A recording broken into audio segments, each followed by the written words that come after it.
নমস্কাৰ বন্ধু বান্ধৱীসকল, আপোনালোক সকলোকে পুনৰবাৰকে স্বাগতম জনাইছো অন্য এটা নতুন ভিডিঅ'লৈ। আজিৰ এই ভিডিঅ'টো প্ৰত্যেকজন অৰুণোদয় আঁচনি হিতাধিকাৰীসকলৰ বাবে এক বিশেষ গুৰুত্বপূৰ্ণ ভিডিঅ' হ'বলৈ গৈ আছে আৰু এটা ইম্পৰ্টেণ্ট ভিডিঅ' হ'বলৈ গৈ আছে। তে বন্ধু বান্ধৱীসকল, আপোনালোকে যদি একোজন অৰুণোদয় আঁচনি হিতাধিকাৰী হয় তেতিয়াহ'লে আপোনালোকে ভিডিঅ'টো সম্পূৰ্ণকৈ চাব আৰম্ভণিৰ পৰা শেষলৈ। আৰু এটা কথা জনাই থওঁ, যিসকল নেকি অৰুণোদয় আঁচনি 3.0 কাৰণে আবেদন কৰিম বুলি ভাবিছে তেওঁলোকেও কিন্তু এই ভিডিঅ'টো সম্পূৰ্ণকৈ চাব। তে বন্ধু বান্ধৱীসকল, আহক ভিডিঅ'টো আৰম্ভ কৰোঁ। চাওক বন্ধু বান্ধৱীসকল, আপোনালোকে নিশ্চয়কৈ অৱগত যে যোৱা 10 তাৰিখে যিসকল অৰুণোদয় আঁচনি হিতাধিকাৰী আছে তেওঁলোকৰ একাউণ্টত অৰুণোদয় আঁচনি যিখিনি টকা আছে সেইটো ক্ৰেডিট কৰি দিয়া হৈছে।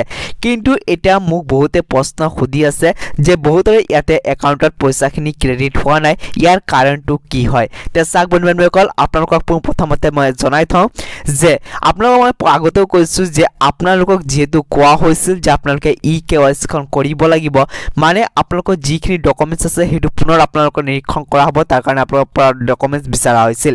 কিন্তু বন্ধু বান্ধৱীসকল, আপোনালোকে যি ডকুমেণ্টছখিনি জমা দিছে আৰু তাৰপিছত আপোনালোকৰ যদি লিষ্টত নামখিনি আছিল তেতিয়াহ'লে আপোনালোকৰ টকাখিনি পাব লাগে। কিন্তু বন্ধু বান্ধৱীসকল, যদি আপোনালোকৰ লিষ্টত নাম আছে আৰু আপোনালোকে যদি টকাখিনি পোৱা নাই তেতিয়াহ'লে আপোনালোকে কি কৰিব লাগিব এতিয়া আপোনালোকে জানি লওক।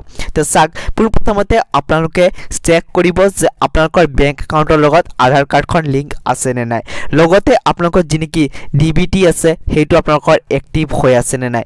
আপোনালোকে জানে যে যি নেকি আপোনালোকৰ অৰুণোদয়ৰ টকা আছে সেইটো আপোনালোকৰ DBTৰ যোগেদি ট্ৰান্সফাৰ কৰা হয় আপোনালোকৰ বেংক একাউণ্টৰ লগত। সেইকাৰণে পোনপ্ৰথমতে আপোনালোকে চেক কৰিব যে আপোনালোকৰ বেংক একাউণ্টৰ লগত আপোনালোকৰ DBTটো এক্টিভ হৈ আছে নে নাই বা আধাৰ কাৰ্ডখন লিংক হৈ আছে নে নাই। তাৰপিছত বন্ধু বান্ধৱীসকল, যদি লিংক নাই তেতিয়াহ'লে কিন্তু আপোনালোকে লিংক কৰি ল'ব, কিয়নো যদি লিংক নাথাকে তেতিয়াহ'লে কিন্তু আপোনালোকে একাউণ্টত টকাখিনি নাপায়। পোনপ্ৰথমতে আপোনালোকে চেক কৰিব লাগিব যে অৰুণোদয় আঁচনি যি নেকি লিষ্ট আছে তাতে আপোনালোকৰ নাম আছে নে নাই। তাৰপিছতহে আপোনালোকে ইয়াতে নিজৰ বেংক একাউণ্টৰ লগত আধাৰ কাৰ্ডখন লিংক আছে নে নাই সেইটো চেক কৰিব লাগিব।